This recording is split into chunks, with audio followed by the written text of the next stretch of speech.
is Authentic Parenting, a podcast about personal development in the context of parenting, where I explore how you can find more calm, connection, and joy in parenting through the process of self-discovery and inner growth with a trauma-informed lens. I'm a parent educator, and my mission is to help children by helping parents. The motto of this podcast is raising our children, growing ourselves. Today, making great relationships. Relationships are usually the most important part of a person's life. Over and over, studies indicate that relationships make us happier. But they are often stressful, frustrating, awkward, lonely, and simply difficult. I'm sure at some point in your life you wanted to know how to change other people. But as you probably know, better relationships of all kinds begin inside ourselves. While we have limited influence over others, we can learn ideas and tools ourselves that lead to solid, healthy, fulfilling relationships with family members, co-workers, children, and friends. I have the honor and the delight of speaking with a returning guest, Dr. Rick Hansen. He's a psychologist, senior fellow at UC Berkeley Greater Good Science Center, and New York Times bestselling author. His 7 books have been published in 31 languages and include Making Great Relationships, the new book, Neurodharma, Resilient, Hardwiring Happiness, Just One Thing, Buddha's Brain, and Mother Nurture, with over 1 million copies in English alone. He's the founder of the Global Compassion Coalition and the Wellspring Institute for Neuroscience and Contemplative Wisdom, as well as the co-host of the Being Well podcast, one of my favorite podcasts that he hosts with his son, Forrest. He's lectured at NASA, Google, Oxford, and Harvard. An expert on positive neuroplasticity, his work has been featured on CBS, NPR, the BBC, and other major media. He began meditating in 1974 and has taught in meditation centers worldwide.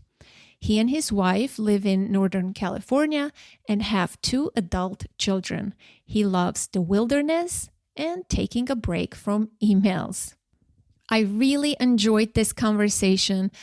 With his usual warmth and practical wisdom, Dr. Hansen shared some powerful ways you can improve your relationships, whether it's asserting yourself effectively, setting and maintaining boundaries, communicating your needs, and repairing after ruptures. This episode will help you deepen your relationship with yourself and others in your life, even if they don't change. Please enjoy this delightful, insightful, and truly practical episode with Dr. Rick Hansen.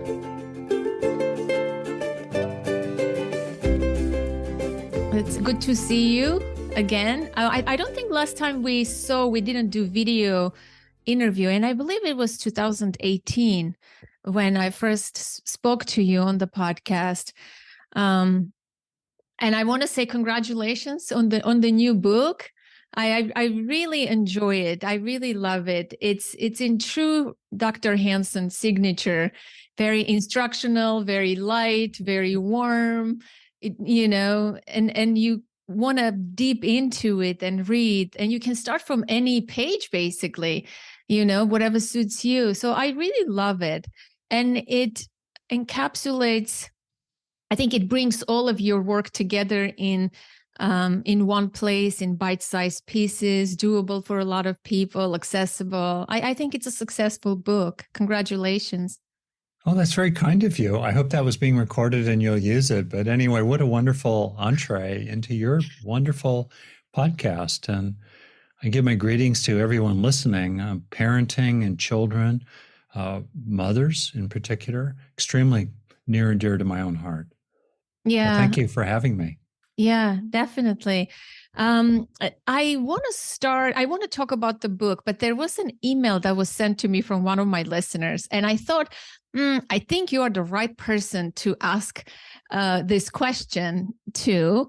It's a short email. I'll shorten it even more, but this question comes up a lot in our community. And here it is. She says, somehow I have the feeling that women are far more proactive than men when it comes to healing our childhood wounds and searching for tools to help us throughout the healing journey.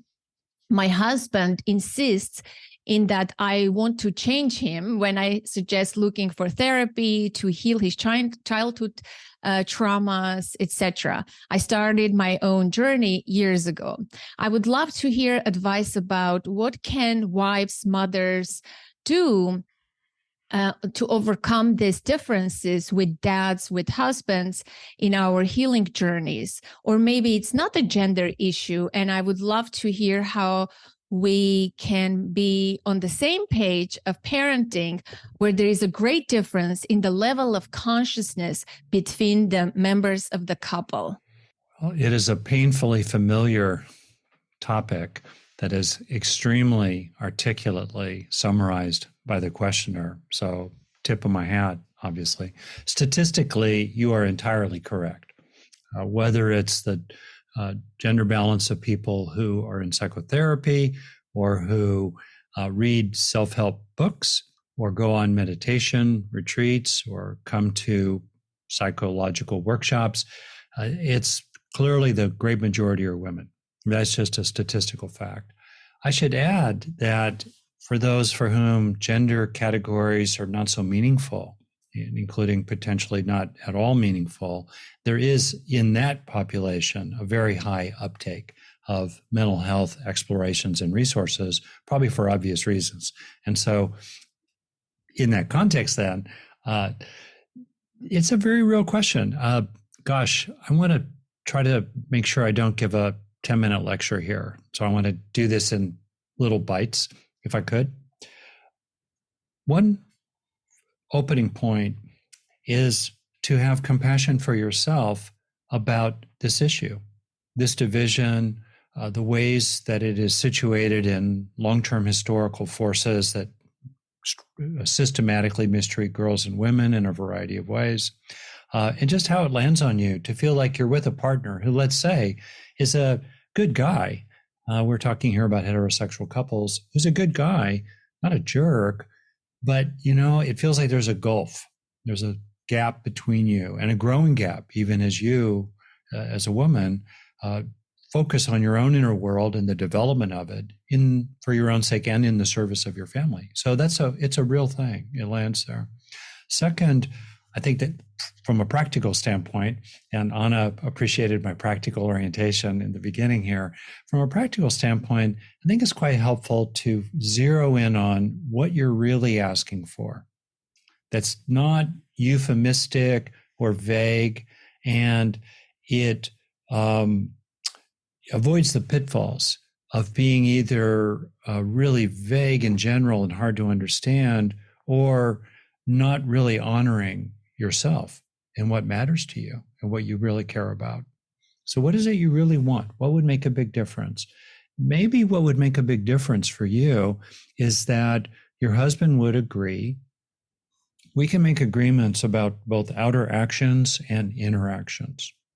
That your husband would agree to spend 10 to 20 minutes a day in different kinds of ways, being interested in your inner world. Just that agreement, that he would mobilize an interest. We can mobilize interest as a deliberate act. And if someone is not willing to treat you like you matter enough to mobilize 10 minutes a day of interest in your inner world, respectful interest, that's a real yellow flag, if not a red flag, for a relationship, which could then take a person into, significant choices. And what do you do about that? It's a simple ask. It's, he might have an ask for you, what he would wish for 10 minutes a day. Maybe he would wish for 10 minutes a day of you being interested in his world. Particularly if you're raising young children, which seems so absorbing. Maybe he'd be interested in 10 minutes a day spread out of just physical warmth and affection. That does not have to lead to sex, but just making a connection at a romantic level rather than simply a functional level of raising a family together. So zero in on what it is you're actually asking for. Maybe you're really asking for him to read a book with you and to talk about it together. That's not a very hard ask either. A book on relationships, book on raising conscious children, book on keeping the spark alive in a long-term marriage or relationship. That's another specific ask. So maybe I'll just pause right there on my two suggestions about, honoring your own and having compassion for how it is for you, and then zeroing in on what it is you're actually asking for. And then maybe we could talk about strategies that I've seen to get guys to show up.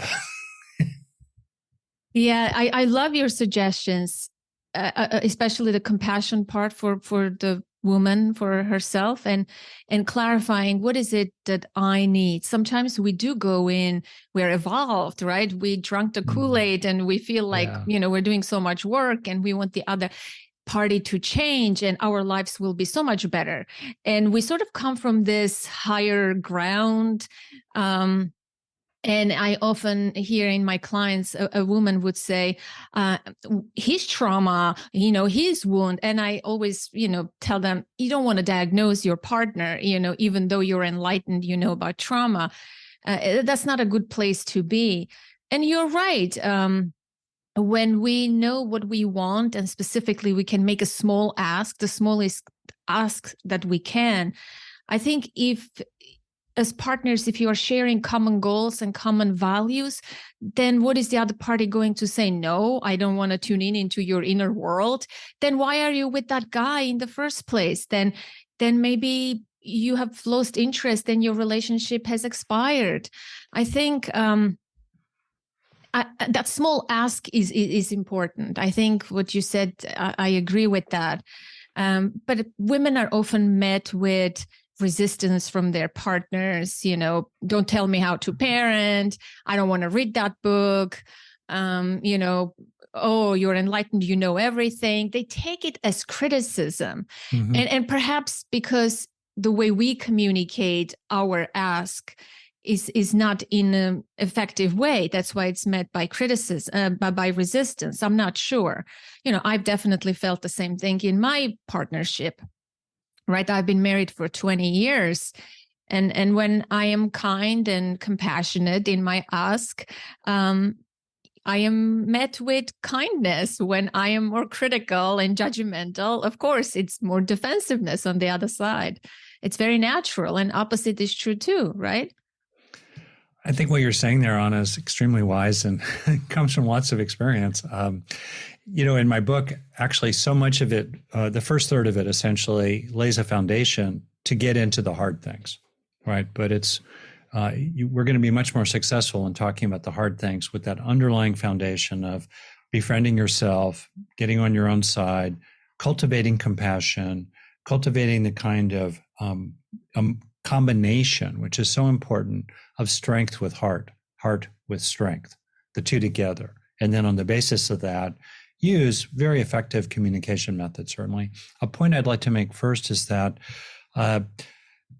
the purpose of these effective communication methods is not for women to do what they've been forced to do for centuries, which is to beat around the bush, put up with crap, and walk on eggshells to somehow placate and please and manage other people as if it's their job.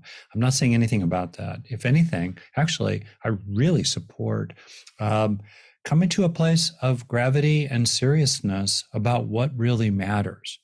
I've just seen that in many couples in my history of working with people, that sometimes what people will do is they will choose these proxy issues that are superficial, like how the dishwasher is loaded or exactly what time the children are put to bed, because it's scary to get down to the deep, vulnerable, high stakes, real longings of the heart. And so I think it's important to really honor those fundamental matters. And nothing I'm saying is about, avoiding that. That said, just like you said, Anna, creating a framework of we is really useful. We are in this together. And in that framework, I find it's helpful to just communicate in terms of certain values that are centered in male culture, values of teamwork, of fair play, of pulling your weight, not tolerating unfairness, not sitting around while other people are carrying the log. These are keeping your agreements, being honorable, being a man of your word. These are very male themes that many men, many dads just leave at the front door when they somehow come home, as if it's a different rule system, which is really not okay. So there can be a creating of a we frame, both in terms of we care about each other. It's for the sake of our children that we come together as a strong parenting unit. And in this we frame, we have basic principles of respect for each other and effective communication and caring. It's in that frame then that it supports our family. It supports our relationship, including the romantic and erotic aspects of it, to be responsive to each other, to be interested in each other, and to be interested, by the way, in another, I'll finish here, another very dominant value in male culture, competence. Becoming competent as a couple, becoming competent as parents, becoming increasingly skillful. Like skillfulness is a preeminent value among many men in male socialization. And we can become more competent, more skillful as parents, more skillful as spouses. And aren't you interested in that? Do you not want to get better at becoming a parent? Do you not want to get better at being a husband or a mate? Right? Anyway, so I'll finish there. What do you think about all of that, Anna? I'm kind of giving you the inside scoop on the wacko male mind. It's pretty good that you highlighted those qualities, and I think it's very wise as a female listening to this and using and working towards those characteristics or traits in the partnership. And speaking to those traits that appeals to men, I think it's pretty strategic and wise. If I could interrupt, and also men don't have a monopoly on values of, competence and autonomy and fair play and so forth. It's just that so many of those values, guys leave them at the front door, and it's like a different rule system inside their home. It's just completely wrong. Yeah. And also, I wanted to say that the asks, it's not that I'm suggesting a small ask. I'm suggesting a clear ask. Yeah. So if they ask, it's not a small ask to ask another person to take responsibility for what they're doing inside their own mind and to keep bringing their attention back to your inner world and what you're saying, rather than wandering off to some sports TV they want to watch as soon as you finish talking. That's not a small ask, but it's a specific one. Yeah, it's a specific one. Yeah, I agree with that. Because if you want the other party to change so that you could be happy or your life would be better, it's always the case, right? Somehow we get stuck in that cycle of pointing fingers, finding flaws in the other person. If they could change, if they could do this, then I don't have to work so hard. But I love that everything begins with us. And your book is also, the first chapters begin with the relationship with us, accepting ourselves, compassion for ourselves, caring for ourselves, because the most important relationship we ultimately have is with ourselves. And here you're asking again to put the lens on us, instead of saying, I want you to read this book so that you can change and be enlightened and we can parent together the same conscious way. You're saying, can you tune into my inner world for 10 minutes because I've learned something, and maybe we can talk and share. Again, it's about us, them tuning into us. It's not about them changing. I love that a lot. Well, that's great. And part of that foundational work is healthy entitlement. And what I mean by that is recognizing that you matter. I mean, women, girls and women, get thousands, millions of messages, including implicit messaging in the culture, that you are second tier. Your needs matter less. It's only after all their needs are taken care of that your needs have any standing. And so there's an initial piece of work about recognizing that you really matter and building up that kind of foundation of calm strength, not sputtering and fussing in ways that are not effective and create problems, nor being numb or giving up, but finding that place of calm strength in which you can move forward. I think about something that was said about Thich Nhat Hanh, bless his memory, the great activist and Buddhist teacher. He was once described as a combination of a cloud, a butterfly, and a bulldozer. And that bulldozer quality of just steady leaning in to what really matters, I mean, is the kind of thing I'm talking about. So that's part one. And then part two, you're exactly right. Pragmatically, it's not fair that the other person is letting you down if they are. It's not fair that they are tuning you out. It's not fair. Okay. But what will be most effective? And this is what I talk about as the 80-20 rule. Put 20% of your attention, roughly, on trying to influence them to be better in various ways. 80% on your own side of the street. Clean up your own side of the street. That's one of my chapter titles. There are 50 really short chapters. Each one is a specific thing you can do with what you say and what you do, and think. With your mind and your mouth, in other words, what can you actually do to make things better? And one thing that's incredibly effective, and counterintuitive, is to respond to the complaints of your partner, their grievances, their requests, the things they'd really like, and decide for yourself what's reasonable. Go to the maximum on what's reasonable, and then take responsibility unilaterally on your side of the street to handle them one after the other. Not because you're their doormat or punching bag, but in fact, because as you take care of what you decide is reasonable, one by one, it turns down the heat of family conflict. It makes you feel better because you are doing what you can do, which is where you have power. It's over your own actions. And very soon, it puts you in a much stronger position to ask them for what you want from them. For me, it was great. My parents were fault-finding and controlling as their expression of love. They were very loving, decent people. So the controlling part, I don't like being controlled. And it was just great for me to realize that changing the frame in which I'm claiming my power to eliminate their complaints, partly because I like getting my wife off my back, and it makes me happy to feel that, to use the Buddhist proverb, I can enjoy the bliss of blamelessness. I really have done the max. And then it puts you in a very strong position to just kind of look at that other person and they know you're delivering the goods. They know it. And it's kind of like, well, your turn now. Very wise, very wise. You write about empathy here. You say poor empathy is the core problem in most troubled relationships. Without it, little good is likely to happen. But when both people have empathy, even toughest issues can get better.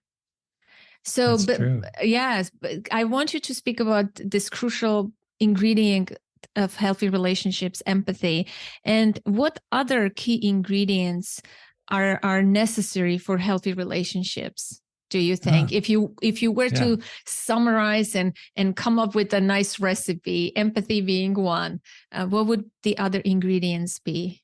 Oh, that's great. And at the heart of empathy, well, first of all, empathy is not agreement. It is not approval. We can have empathy for criminals that we think deserve justice. So we can, just because we have empathy for what our partner wants does not mean we have to give it to them. It's very important, very important. Second, along with empathy is a sense of a depth of understanding. To slow it down. You don't have to be psychic or a mind reader or a longtime psychotherapist, right? To tune in to the being behind the eyes, the longings, the softness that underlie the surface of brittle anger. Slow it down. Give your inner being time to kind of tune into the inner being of the other person. That's fundamental in relationships because it gives both parties the sense of being really heard and felt. Okay, that's important. Second, very practically, give them what they want. I say that a little provocatively, but deliberately, to the maximum that is reasonable, that you decide. Give them what they want. So it's so often easy to give other people what they want. It's actually kind of small. They just want 5 minutes of sustained, focused attention. They just want more affection. They want, on a basis that's authentic and safe, they want to feel like they still have a lover who is interested in them romantically and erotically. They don't want to be demanded upon. They want to be requested. They don't want your clutter in the living room. They don't want you to badmouth them to your parents. Whatever. It's kind of radical, actually. Very often there's a deadlock with A and B, neither of whom is willing to give the other person what they want, even though if one of them just made the first move and did the maximum that's reasonable, it would break the logjam and also, again, put them in a strong position within a few days, if not a week or two, to start asking more for what they want. So I think there's a real place in relationships for actually delivering the goods in a behavioral way or, with words. Give them what they want. So I think that's good. And then I guess maybe one last thing is find things to do together in which you have shared interests. Co-enthusiasts, it's really important to carve that out, especially when kids come. What do you enjoy doing together? Like, how do we be together if we don't do stuff that we enjoy together? If there is not very much you enjoy doing together, why are you together? Except for, circumstances that sometimes are really important, financial or, you're raising children, but maybe what you do fundamentally is you kind of realize, okay, it's not great, but it's better to stay together than to part, at least while the kids are in the home. But hopefully we want more than that. So what do you do together? And really talking about that. Like my wife and I, we watch a lot of B+ TV, not a lot, about an hour and a half. And it's B+. It's not, once in a while there's an A. Sometimes it's a B-. But it's okay. We enjoy it. It's like one thing after another. We laugh, we joke, we critique the show, we enjoy certain parts. We do that. We always hug each other. We meditate for a little bit at night before we go to sleep. We have things we both care about that we talk about. We do stuff together. We care about our kids who are 35 and 32 now. Look for what you do together. Okay, those are my three. Empathy, give them what they want to the extent that's reasonable, and find things to do that you enjoy together. And may I ask, the things that you do with your wife today, and you've been together for 40 years, you said, obviously when you had kids and at different stages of your couplehood or parenthood, have those things shifted? Looking back, do you always find that, we had this in common 10 years ago. Now we watch this B+ TV, but before it was something else, right? Do you find that those interests have changed or they remain the same? I just want perspective for the listener, because as we evolve and change, maybe our interests change. And I don't want a person to say, we used to do this together and now we don't, and dismiss what they are doing now. And sort of maybe that's a cry for that lost years. We used to go hiking together. We no longer hike, but maybe you are watching TV together now. So I think having that perspective is important. So what's your experience? Oh, that's beautifully said. Well, yes, certainly things change. People do get older and all the rest of that. So Uh, I'll just name some honest, kind of small things from our own world. So we together, I'm interested in my wife's work, which is functional medicine, and so keeping privacy. She will talk about patients she works with, and there are interesting issues there. My work, she's interested in it. So right there, we are together. I mean, yes, she's the leader on her work. I'm the leader on my work, but there is a sense of together. Another area, certainly that is together, is we have a common views politically. So we join in our view about certain things that really matter or are really crazy here in America, and that's a sense of together. We're together still in talking about our children, and I think about the ways in which, when children are in the home, how often rare it is for both parents to do something together with a child. Very often it's one parent with one child or doing different things, but it's really important to look for ways to do things as a parenting couple that are interesting. And sometimes it means one parent getting interested in what that other parent is doing with the kid. Maybe one parent is more sports oriented, takes the child to soccer or whatever. Well, maybe that other parent can hop on board. Or maybe one parent is more academically involved with the child. Well, then the other parent can join. Or maybe there's some games. I mean, I hate to say it, but maybe it's time to learn how to play video games, and hop on board or something like that. So I think that's really important. And I have to say as well that I think two things tend to go out the window with couples when children arrive, especially the second child, or a few years go by, parents get older. Two things tend to go out the window that are really important for knitting a relationship together. One is deep listening, creating space to just listen. Doesn't have to be a therapeutic conversation. Just what happened at work today? What did you care about? What were, the things that really made you mad today at work? What are the things you liked? What did you get done?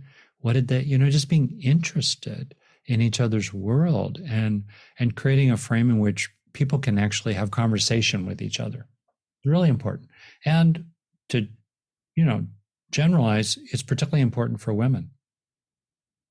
If you think about the top 10 things you'd love to happen over the next half hour with your partner, what's on that list of top 10 that involve your partner?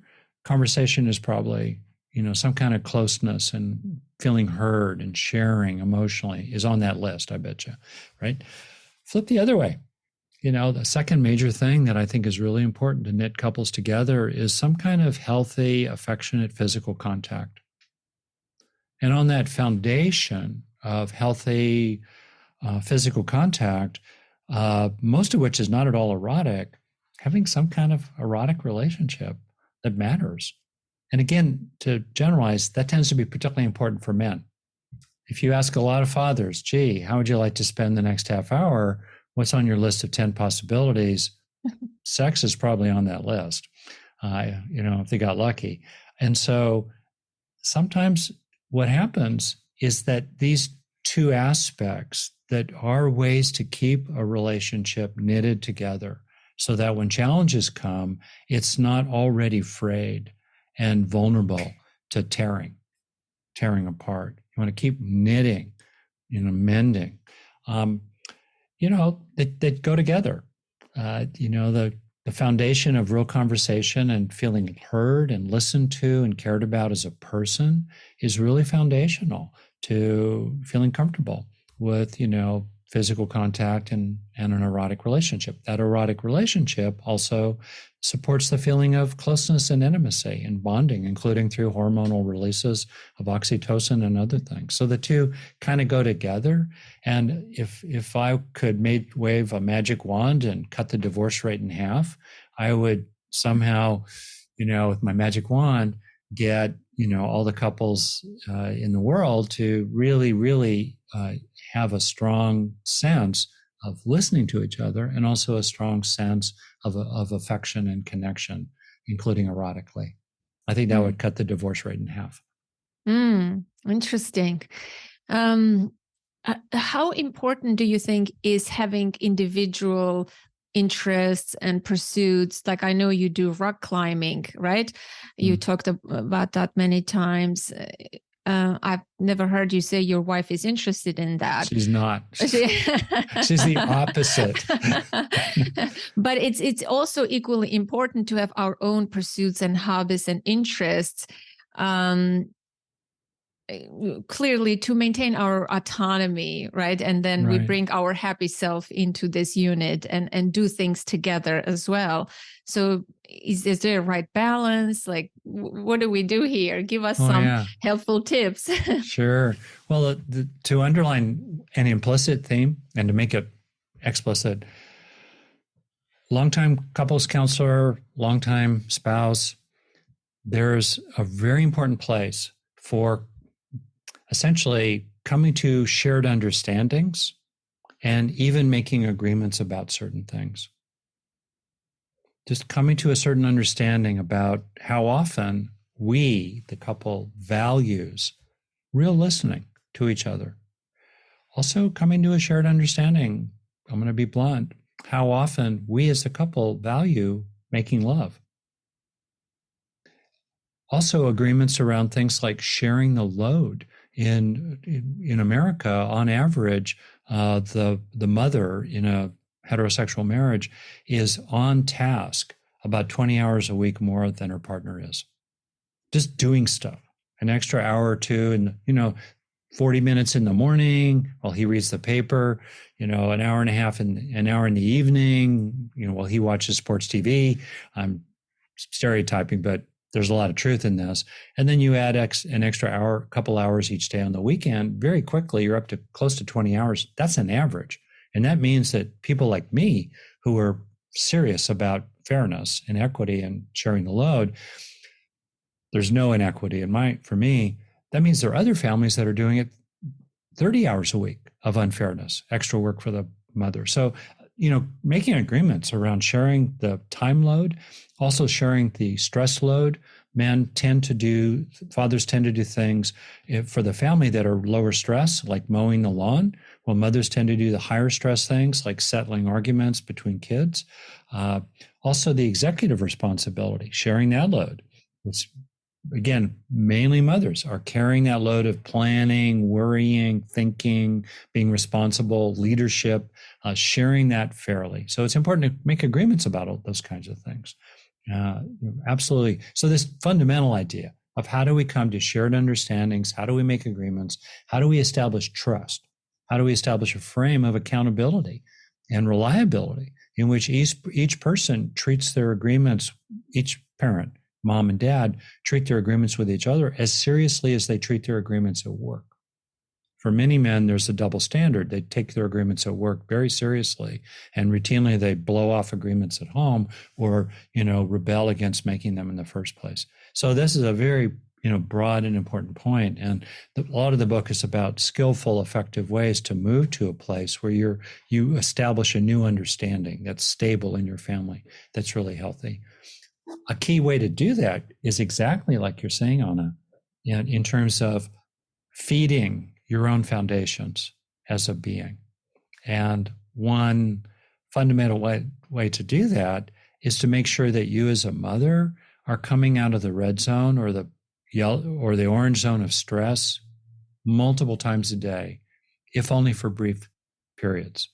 Because again, research shows that particularly if a mother is a caregiver, she's experiencing more stress than her husband is, even if he has a big job, because it's more stressful to do a lot of parenting, especially in isolation these days. The so-called village it takes to raise a child is more like a ghost town in many, many developed parts of the world. And so, really helping yourself and really appreciating the absolute need to come out of the red zone, if only for a minute, or if only for a breath, if only for the few extra minutes you like stay in the bathroom with the door locked, even though the kid's banging on the door, to just chill out. Really, really, really important. The last thing I'll just say about that is that to the extent you can cultivate some kind of inner practice in which you find a place of refuge inside yourself that's innate. You do not need anyone's permission to tune into an underlying sense of being, which is the foundation for various kinds of doing and thinking and experiencing. It's the frame, it's the ground of various experiences, thoughts, feelings, memories, and all the rest of that. We tend to get really caught up in the flotsam and jetsam, moving down the streaming of consciousness. And the refuge is to rest more as that field of awareness and ongoing beingness, without it being mystical. Doesn't need to be mystical, doesn't need to be religious. It could feel religious to some people. But when you rest there, then you're not so agitated by the thoughts, the feelings. You're not so agitated by what other people do. There's more of a shock absorber between you and your own reactions, and more of a shock absorber between you and all the crazy stuff other people are doing. And the cultivation of that underlying felt sense of beingness is also something that's a really great way to take care of yourself. Yeah, I really love what you're saying about making agreements, because often that's not the case, right? We brew in resentment for years, and then when we want to say something, it doesn't come across as a request.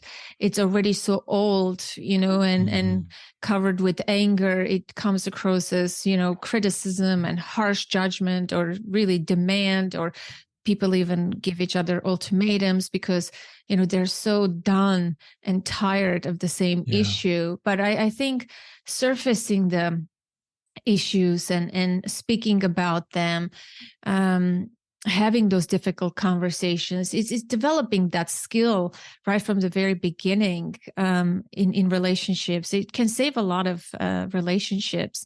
No relationship is perfect, but making those agreements, I think any agreement about any issue in be that parenting, be that about the workload, coming from a nonviolent communication model, right? If we speak about our needs and state our feelings and make small requests or effective requests, then we can work together, as you said in the beginning, in that we frame again, and it won't be about too much resentment and too much anger buildup. I don't want people to wait too long to air their issues or to talk about subjects, which always the case. We were never taught to speak from our needs. We don't know what our needs are, particularly women. And I love your book. It talks about needs, being aware of our own needs and voicing them, speaking. One thing I do want to ask you about is repair, which is really crucial in relationships. I mean, there's so many aspects to having great relationships. We can talk about conflict, we can talk about other things, but I would love to ask about repairs, and particularly how it could be done effectively. Some people don't believe in repairs. A lot of people are not good at repair. So what's required for repair? What are there prerequisites before we even repair a situation? Great. Relationships are an ongoing process of repair, right? Because things happen. Misunderstandings, misattunements, failures of empathy, broken agreements, serious grievances, unfulfilled longings. Yep, it's the real world. And if we don't repair, we eventually have a relationship that has just frayed apart and is incredibly vulnerable to becoming torn completely. So Wow, a couple of things. So in the book, Making Great Relationships, there are a number of specific practices and chapters that really support repair. I'll try not to give a long lecture. Maybe I'll just name 2 or 3 that really stand out for me. One is to cop to your own side of the street, cop to your stuff. What I mean by that's California slang, is to use one of my chapter titles, admit fault and move on. So when it's your side of the street, try to zero in as fast as you can to the nugget of truth in the cloud of criticism coming your way, right? Most people are not very good at communicating a want to another person, or a way in which they felt hurt, let's say, and implicit in the hurt is a want that it doesn't happen again. You're going to be on the receiving end of various complaints, criticisms, requests, wants, whatever, coming at you. It's rarely going to be perfect. That said, if you can slow it down, zero in as best you can to what you can agree to from now on. That's a field of tremendous possibility. Rather than arguing about the past or arguing about how they brought it to you, as quickly as you can, your power place, your strongest move, actually, is counterintuitive. It's to zero in on what you can take responsibility for, what you can acknowledge, and what you can agree to going forward. Really, really important. That's a very fundamental part of repair. And in it, it helps to distinguish between 3 things that I call moral faults, skillful correction, and gracious gifts. Very often, the complaint coming at you is very moralizing. You're bad, you did a bad thing, you should be ashamed of yourself, blah, blah, blah. Really, there's nothing to be ashamed of most of the time. It was not a moral fault, but also now learning something about your partner, you could be more skillful in the future because you want to become, remember that value, competent. You want to become more skillful. And the future is hopeful. People kind of try to want to pin you to the past, what you did, blah, blah, like you're a butterfly and they're trying to pin you to the board. Yeah. Okay, whatever happened, I got it. I hear you. I feel it. I get it. From now on, X, Y, Z, and actually do it. That's the fastest way to get them to shut up and get them off your back. Admit fault and move on. That's one side of it. Flip the other way. Let's suppose that they've mistreated you, or there's an important thing that happened that hurt you, and you've internally looked at it. You've sorted it out. You've made sure you're not overreacting to the actual scale of it. Maybe what they did on the 0 to 10 misdeed scale was a 2, right? Maybe they, in other words, were just sort of harsh and snarky when they interrupted you, and they kind of, did that when you had friends over for dinner and, kind of humiliated you. It's at least a 2 or a 3 for sure, but it's not an 8 or a 10. So we tend to overreact because, as you said, Anna, we build up this pile of grievances over the years that then, when finally we let loose, it's like nuclear war. So try to have the communication be in proportion to what happened. But let's suppose you've done that inner work, and there are chapters in the book that are about how to actually do that. And then how do you communicate it? First, it helps to establish and have already established a kind of we frame. We need to do repairs in our family. We have misunderstandings. We drop the ball sometimes. We are not perfect. So we need to have a way of talking about it. That's very important to establish that. It's not about attack. It's about what's good for our couple and what's good for our family. And it goes both ways. I, Rick, am very open to your needs, concerns, complaints. I want to understand it if I drop the ball. Flip the other way, you, Anna, are open to my needs, complaints. You're willing to look at stuff. So it's both ways, all right? In that frame, then, it helps to do what therapists call kind of a slow startup, rather than just landing with guns blazing, as tempting as it is. I get it. I've done it. Try to slow it down.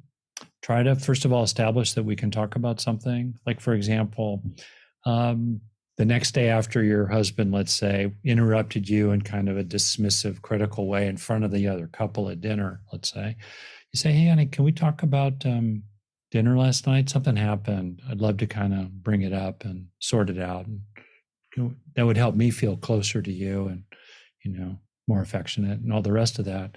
And then kind of get the agreement. If the person blows you off and it's important, you come back to it. If a person avoids repair, that's a yellow flag in a relationship. If a person counterattacks, punishes you for trying to repair, that's a red flag. It's a serious issue in any ongoing relationship. And then it makes you realize, okay, we need to repair the lack of repair. And if my partner is unwilling to repair, whoa, that really is something I've got to think about in terms of this long-term relationship.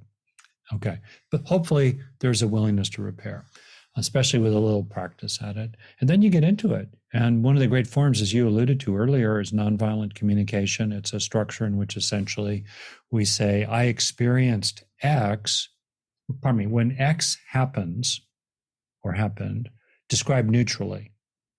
Like when you interrupt me in front of other people and criticize what I'm saying, that's an accurate description.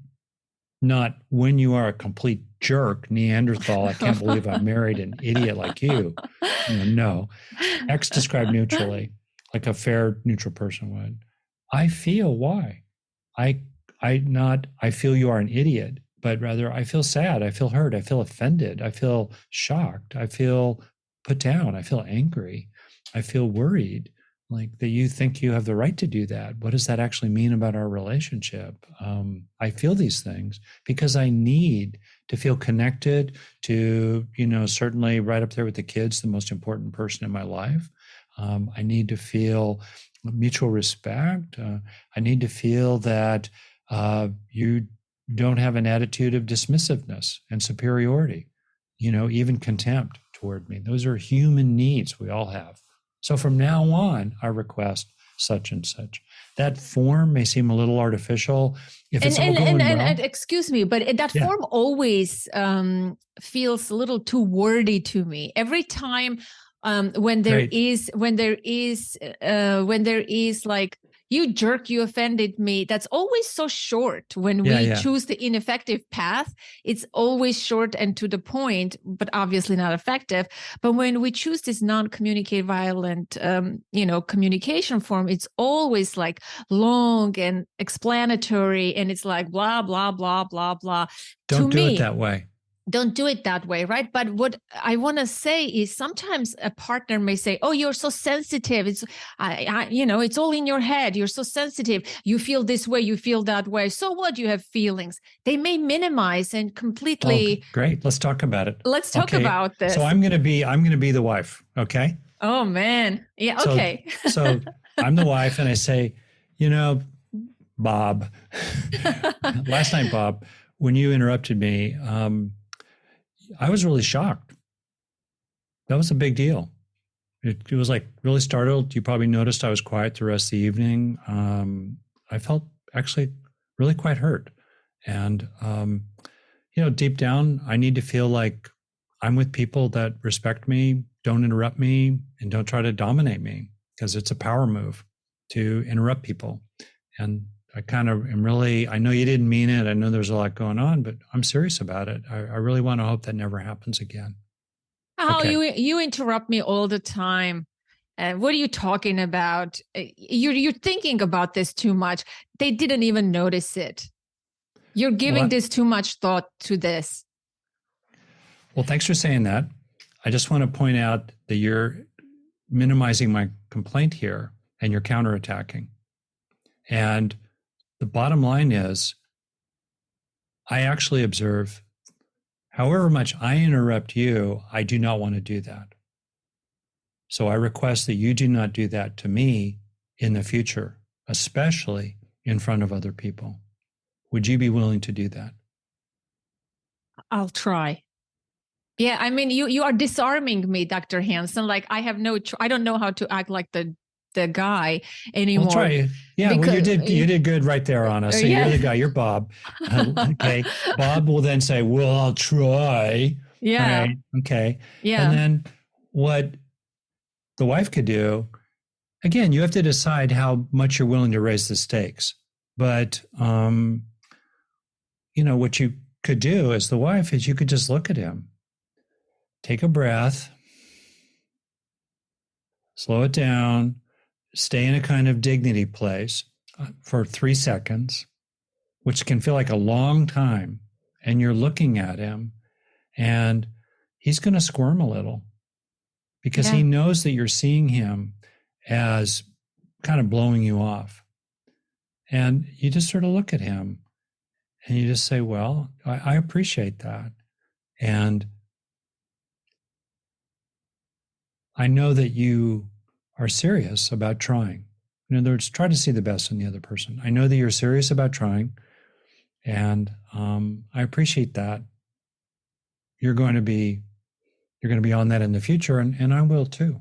I will too. Because when we're around other people, we each need to feel supported and respected by each other. That's a normal human need. It's not about being sensitive. It's not about being a girl. It's about human.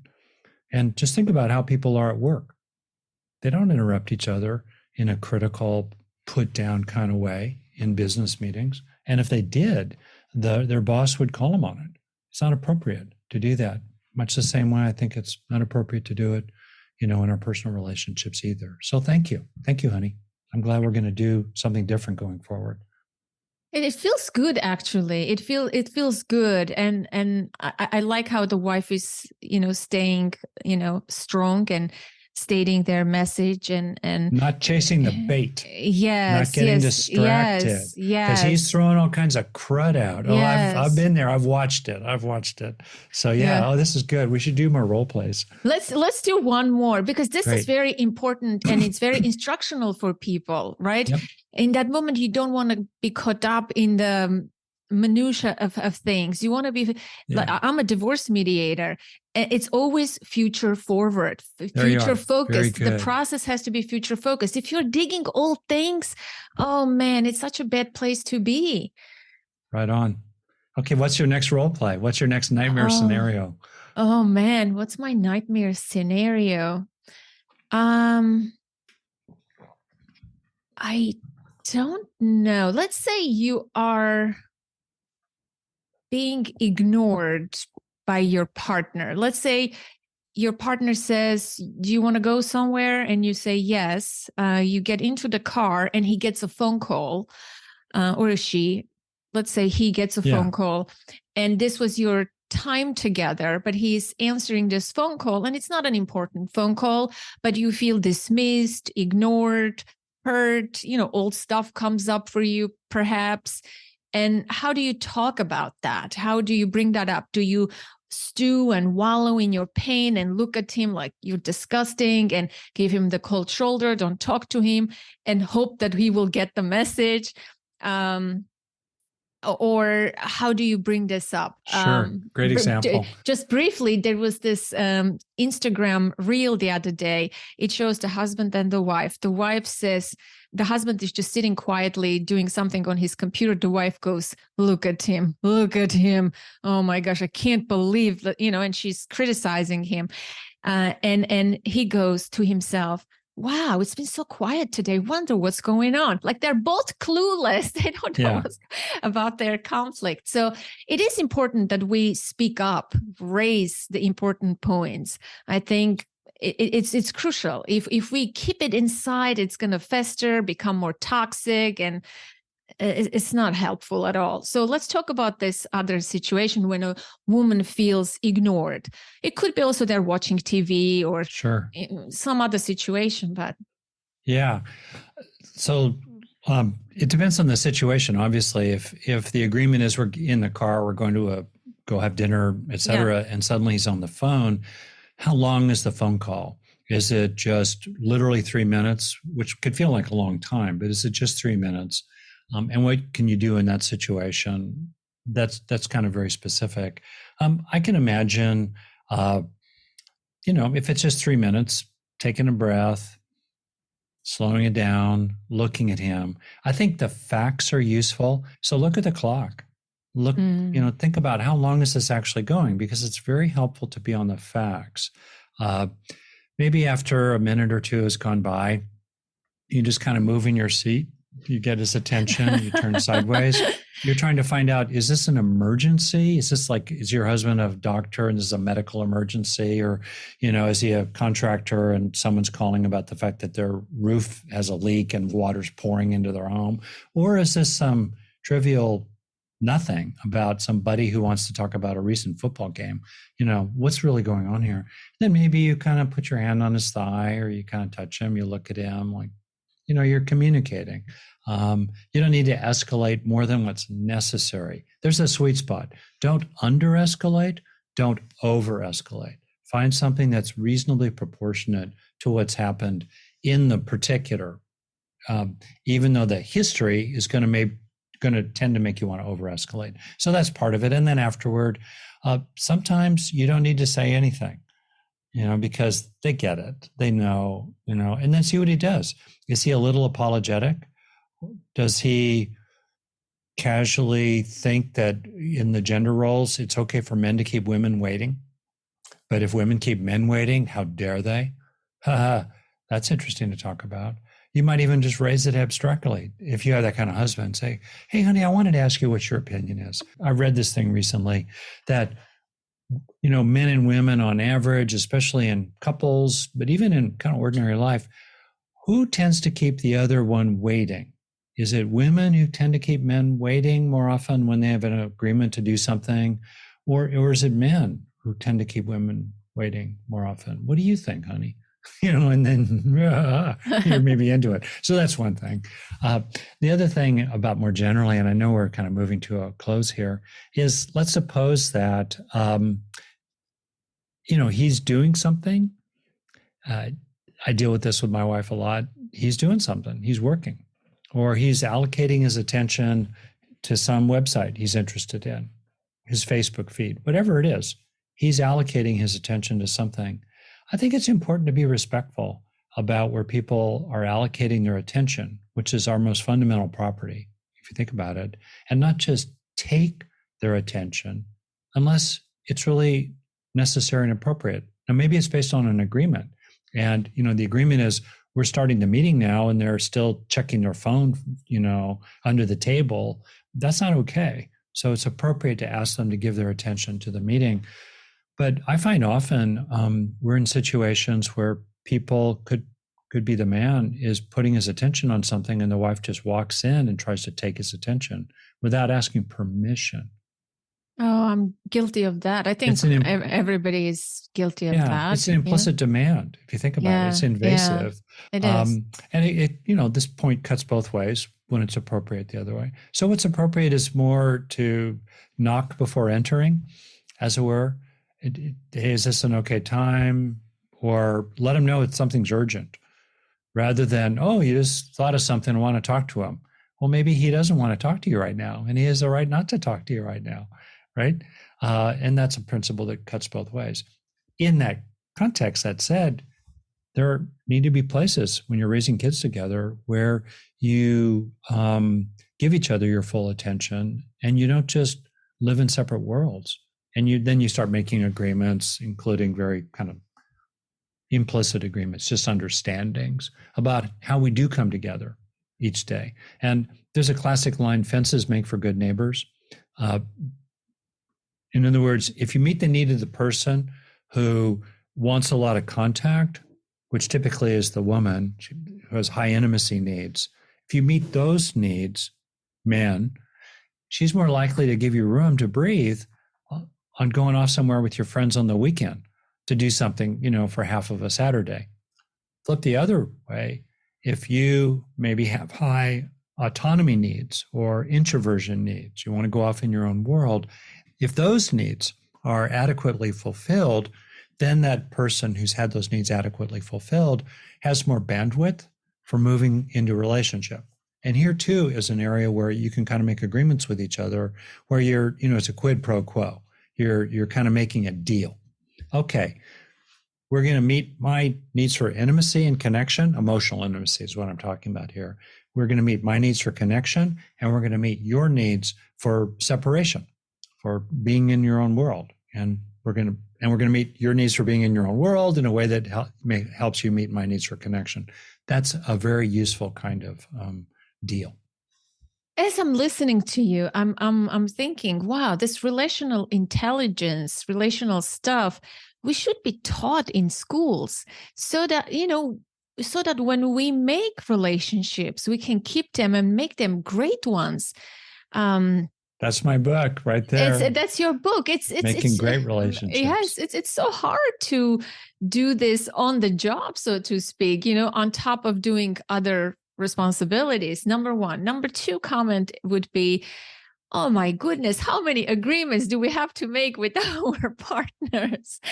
It would be an interesting idea to write a book, making agreements with your partner and list the hundreds of agreements we need to make. Of course, that's kind of a joke comment. But one thing I want to end on is, why is it that we're so polite and respectful with our colleagues and other people, but when it comes to our loved ones, we're so entitled to their attention. We're so rude and critical, judgmental. And why is it that we get used to being together, and this habituation makes us, gives us sort of license to treat the other in poor ways? It's like, I always think about that. And we do that with our partners. We do that with our kids.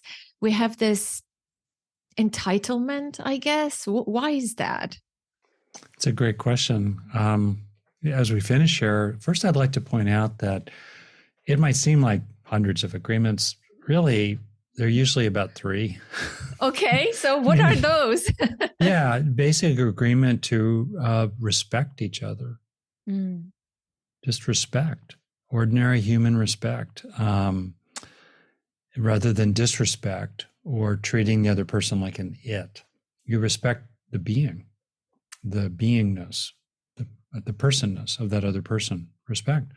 Second major agreement is do your share, pull your weight. That mainly lands on men. Do your job.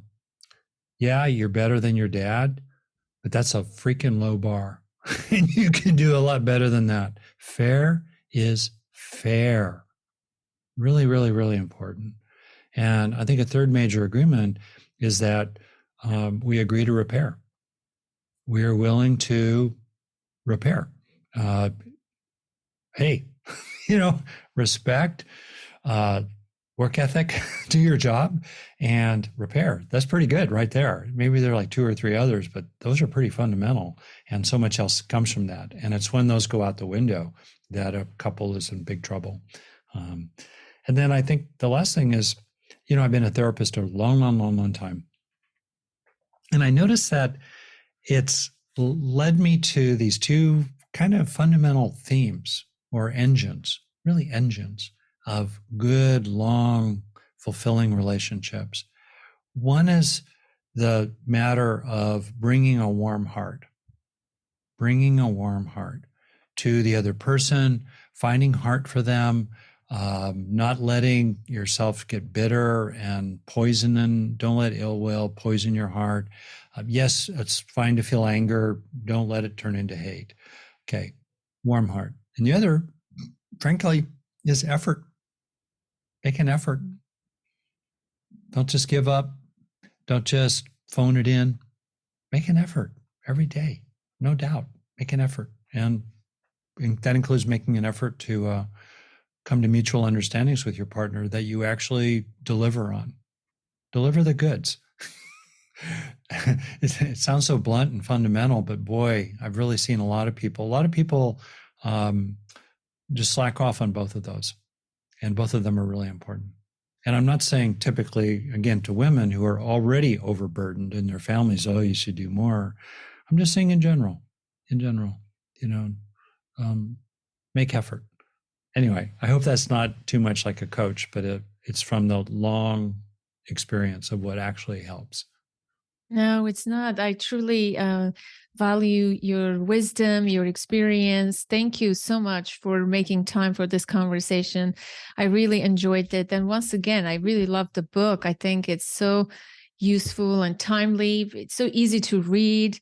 Just reading the title, the titles of the chapters is so relaxing and soothing, I have to say. Oh, that's great. So in this part 5, speak wisely, watch your words, say what's true, speak from the heart, ask questions, express appreciation. That's a good one. I should have asked you about more appreciation.